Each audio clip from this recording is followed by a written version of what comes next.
Hello বন্ধুরা, good afternoon. আজকে থালিতে আছে ভাত, শসা, পেঁয়াজ, চিচিঙে ভাজা,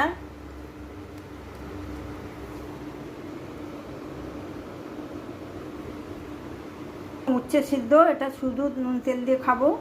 আর আছে এঁচোড়ের তরকারি, গাছপাটা যাকে বলে, দেবো পাতে। পাতে দিয়েছি এঁচোড়ের তরকারি, মাখা মাখা করেছি আলু দিয়ে।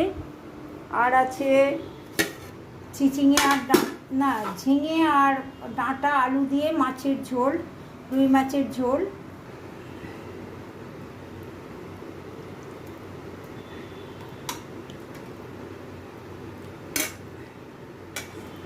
আজকে আমের চাটনি নেই, টক দই আছে ঘরে পাতা। আজকে থালি কেমন হয়েছে দেখে বলবেন বন্ধুরা। ভালো লাগলে আমার চ্যানেলটাকে একটা সাবস্ক্রাইব করে দেবেন। আজকের মতো টাটা বন্ধুরা, আবার আসবো অন্য ভিডিও নিয়ে।